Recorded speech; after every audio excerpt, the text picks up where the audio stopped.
मग आमचा कुणीतरी तो मीडियावाला तो एखादा चुकीचा फोटो टाकला की शिवाय सुरूच, मग मला बरं वाटतं. कारण की टीका काहीतरी आहात म्हणून होते. नसणाऱ्याला कोण विचारतात? रस्त्यात भिकारी बसलेले आहेत, कोण सोशल मीडियावर टाकणार आहे काय भीक मागतो म्हणून? आहेत जितके प्रेम करणारे असावेत ना तितके टीका करणारे असावेत. अजून सुद्धा कृष्णावर टीका करणारी लोक आहेत. कृष्ण भाग्यवान आहेत, 5000 वर्षापासून ही अवलादी आहेत. 10 दिवसापूर्वी मला सांगितलं की ज्ञानेश्वरीमध्ये ही ओवी चुकीची आली. म्हटलं काय संशोधन आहे? टीका करणारी लोक आहेत म्हणून तुमच्या अस्तित्वाचा प्रचार होतो. आणि त्याच्याही पुढे जाऊन सांगतो, माऊली स्वतः सांगतात, जगे अवज्ञाची करावी. जगाने जर तुम्हाला शिव्या दिल्या तर तुमचा परमार्थ योग्य आहे. त्या ज्ञानोबरायांच्या भावाबरोबर जर आपला भाव मिळाला ना महाराज, एकाही माणसाची तुम्हाला जीवनात आवश्यकता नाही. एकाही माणसाची. ओवीच तुमची गुरु आहेत आणि ओवीच तुम्हाला ब्रह्म करते, हे ओवीतच लिहिलेलं आहे. आणि वारकरी संप्रदायात 700 वर्षानंतर ओवीनीच तुकोबाराय जन्माला घातले. बाबाजी चैतन्याने येऊन कृपा करण्या इतपत सशक्त हे ज्ञानेश्वरीने तुकोबारायला बनवलं. ज्ञानोबारायांचं ज्या मंदिरात आज आपण जाऊन दर्शन करतोय ते मंदिर तुकोबारायांनी बांधलेलं आहे. पैसा लागला का नाही त्याला? आणि एवढं मोठं मंदिर बांधणाऱ्याला तुम्ही गरीब आहे म्हणून सांगता.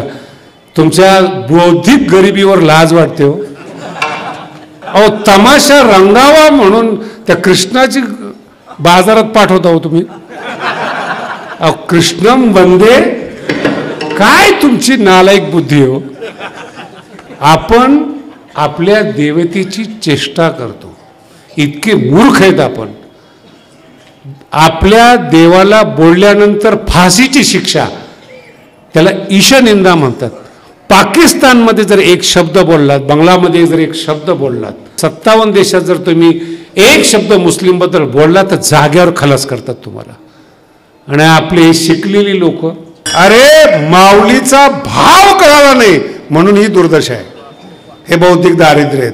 ज्या दिवशी भाव कळाला ना, पुरस्काराची गरज नाही हो, लोक तुम्हाला देव मानतील. गेल्या 4-5 वर्षापासून या अभंगावर इथे कीर्तन चालू आहे. बाबा राहू दे या वयामध्ये, कसा खाली विठला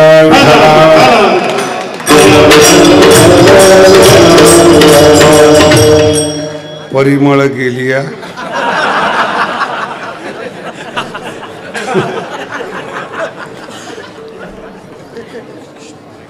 चार 5 वर्ष त्यांनी इथे येऊन कीर्तन ऐकलं आणि मला सकाळी भेटला. मला म्हणे महाराज 4-5 वर्ष झालं तुमचं इथे कीर्तन ऐकतो मी. म्हटलं छान आहे. तोच अभंग काय घेता? त्याचा दोषच नाही ना. तोच अभंग काय घेता? मला दुसरा येत नाहीत. कीर्तन बंद करा. कीर्तन न करणारा माणूस काय सांगतो? म्हटलं तू येणं बंद कर. जे येतात त्याच्यावर दगड टाकू नको. अर्थ समजून घ्या. एका अभंगावर पुन्हा पुन्हा कीर्तन ऐकण्याची क्षमता आणि समज ही मोठ्या माणसामध्ये असते.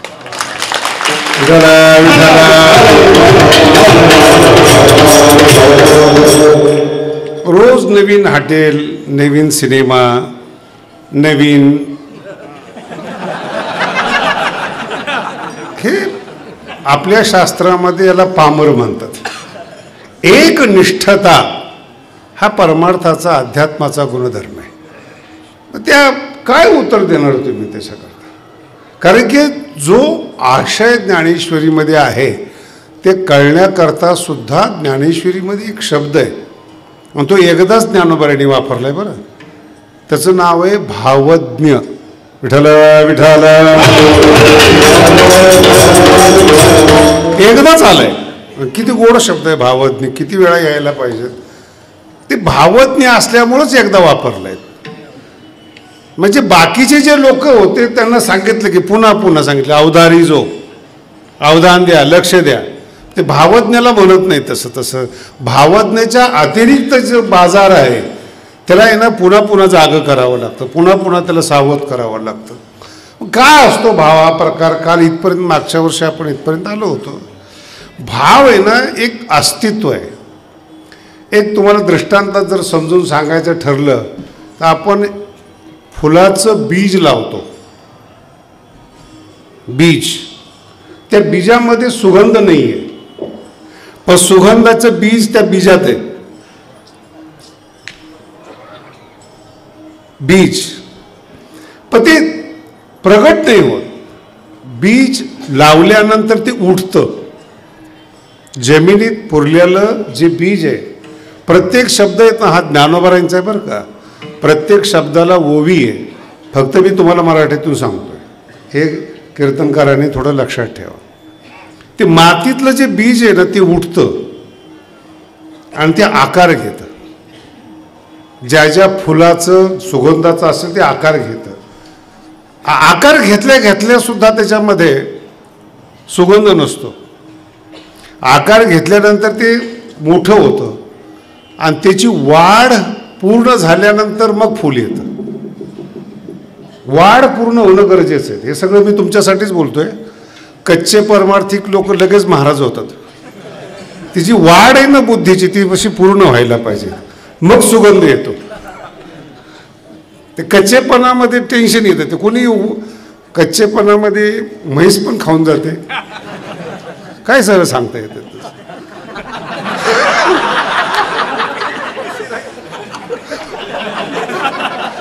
आळंदीमध्ये प्रॉब्लेम आहे हा.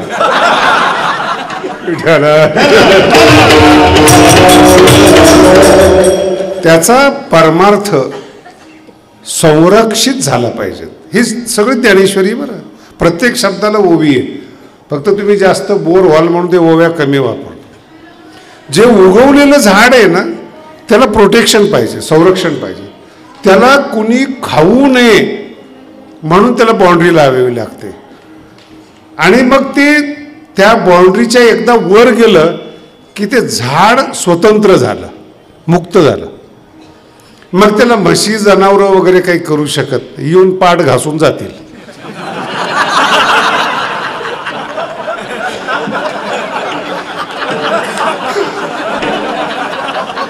एका उंचीच्या वर गेलं की ते झाड तारुण्यामध्ये येतं आणि मग त्याला फुलं येतात.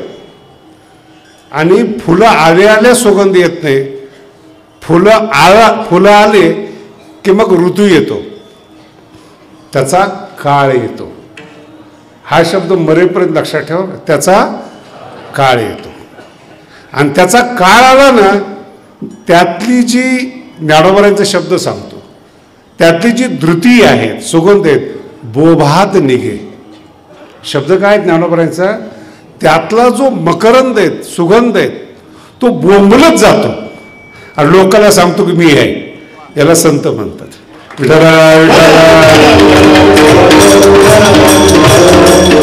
आपलंच ऍडव्हर्टाईज करणारे लई आहेत. तो सुगंध, त्या सुगंधाचं नाव आहे भाव. ते अस्तित्व आहे तुमचं. तो सुगंध जर तुमच्यामध्ये शेवटपर्यंत राहिला नाही, अजून वेगळ्या भाषेत बोलतो, ज्या फुलामध्ये सुगंध शेवटपर्यंत राहत नाहीत त्या फुलाला बाया आपल्या डोक्यावरून पायाखाली घेतात.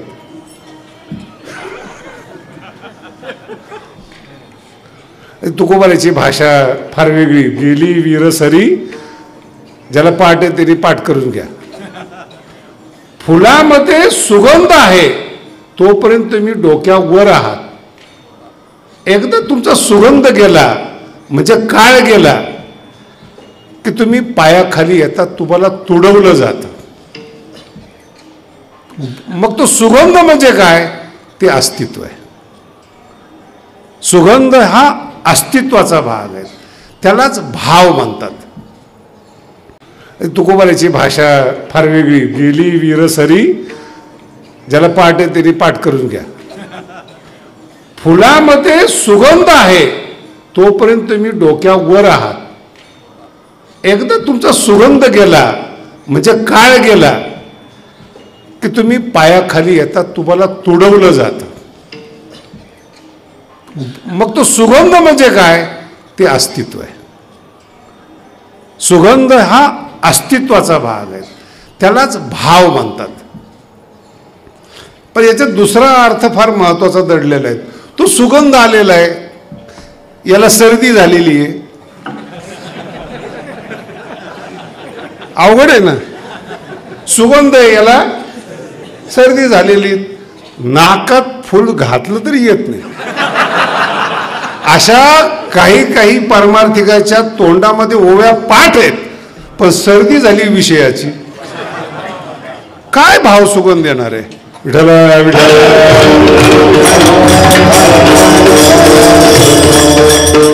ऐकत चला, फार मजा येईल तुम्हाला त्याच्यामध्ये. कारण की ज्ञानेश्वरीचं चिंतन चालू असल्यामुळं 2-4 बादल्या काढलेल्या कळत नाहीत. मग ती जे सुगंध आहेत, पुन्हा ऐका, त्या सुगंधासाठी फुलाचा जन्म आहे. जगात कोणतंही झाड असू द्या, कोणताही व्यक्ती असू द्या, त्याचा जन्म हा फळासाठी आहे. ते मोक्ष फळ असेल नाही तर भोगाचं फळ असेल. फळ जर नाही मिळालं, तुम्ही आयुष्यामध्ये शून्य आहात. बघा, दोन्ही बाजूनी बोलतोय. संसारामध्ये तुम्ही संसार करणारे आहात तर श्रीमंत व्हायलाच पाहिजेत, नियम आहे त्याचा तो. हे जे आमचे महाराज लोक पैशाची निंदा करून पैसे कमवतात ना, ते विचित्र आहे. अर्थानाम अर्जने क्लेशः, यांनाच पाकिट देऊ नका बरं. हे भंकस आहेत. जगामध्ये ज्ञानोबरायांनी पहिल्यापासून 2 पद्धती ठेवलेल्या आहेत. एक व्यावहारिक पद्धत आहे, संसारिक पद्धत. संसारात जायचं ना तर उच्चतेला गेलं पाहिजेत, श्रीमंत व्हायला पाहिजेत. एक मुलगी माझ्याकडे आली आणि मला सांगायला आले की एक मुलगा माझ्या मागे लागलेला आहे, मी लग्न करू का? त्याला वाटलं असेल मी न्यायाचार्य आहे.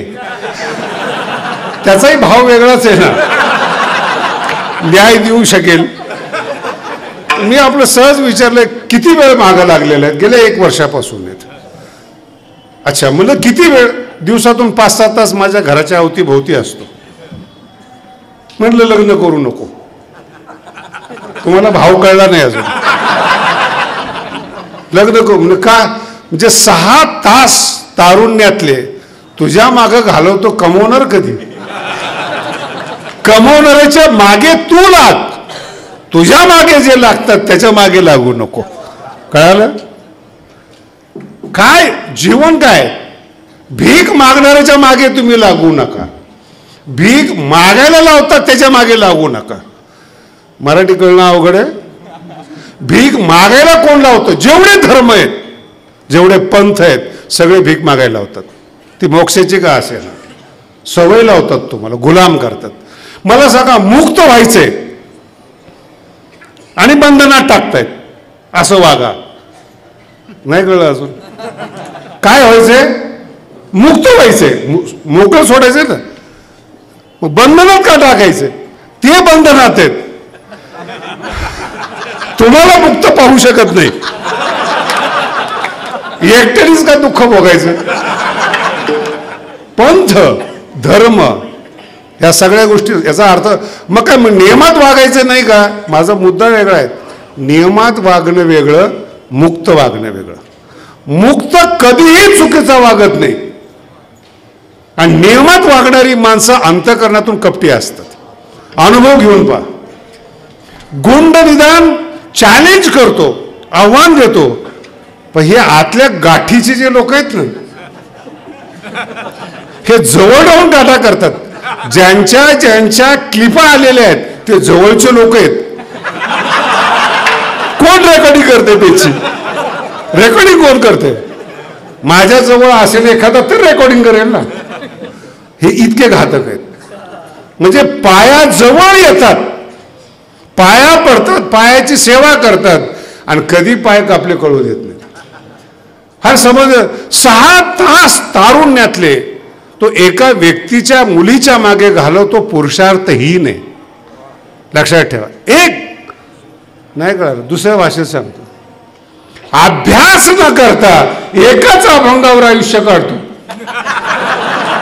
सगळेच कीर्तनकार आहे म्हटलं, तुम्हाला कोण बोलणार आहे? जाईल. काय काय महाराज लोक एवढे हुशार आहेत, आता सप्ते आमचे पण असतात, फक्त अभंग बदलतात, विषय बदलत नाही.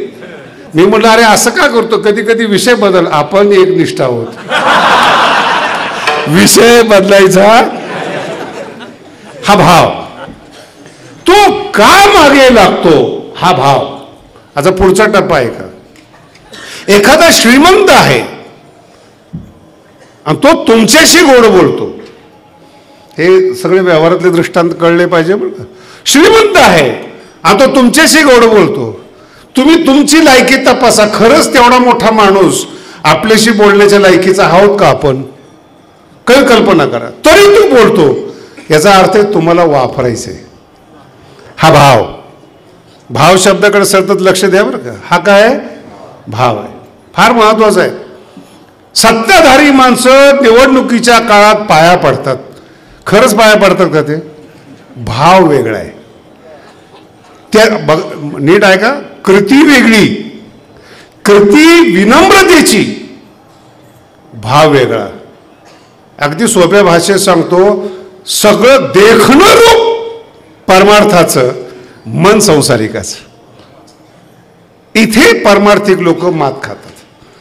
ते पूर्ण परमार्थिक आहेत, सकाळपासून संध्याकाळपर्यंत सगळ्या नियमाचं पालन करतात, पण शेवटच्या क्षणापर्यंत त्यांच्या चेहऱ्यावर परमार्थिकाचं तेज दिसत नाही, अध्यात्मातला आनंद दिसत नाही.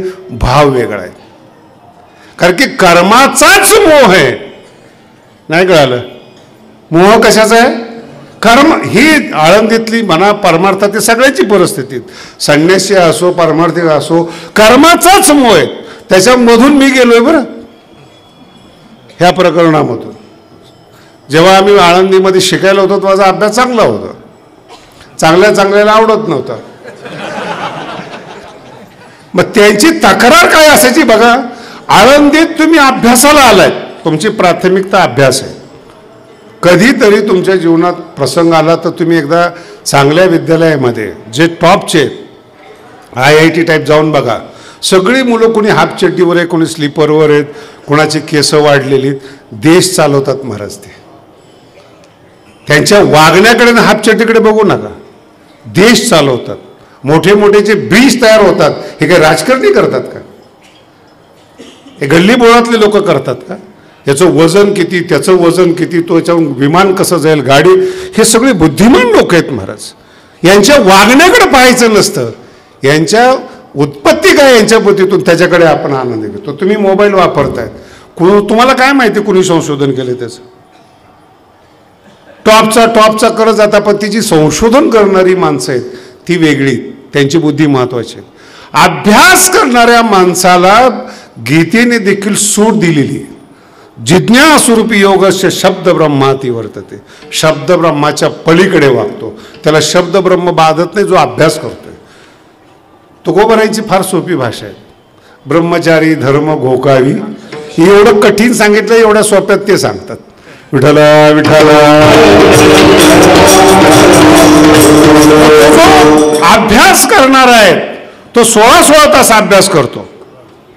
आणि जे खानदानी बुद्धिमान आहेत त्याला असं म्हणत नाही सकाळी उठला का, ब्रश केला का, नाही का, प्रदक्षिणा केली का, त्याचं रिझल्ट काय, ज्या हेतूसाठी तो प्रयत्न करतोय त्याच्यात तो कितपत पुढे गेलेला आहे. तीच माणसं देश चालवतात. संपूर्ण आत्मसमर्पण त्यांनी केलेलं आहे, जीवन दान दिलेले आहेत, मग भाव जन्माला येतो. विठ्ठल विठ्ठल.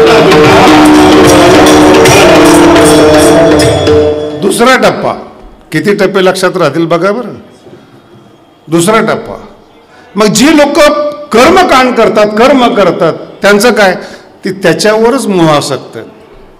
आणि फार सुंदर सांगतात बरं का शास्त्रीजी, 57 वाऱ्या पूर्ण झाल्या. लक्षात आलं काय आलं? हे कर्मकांड.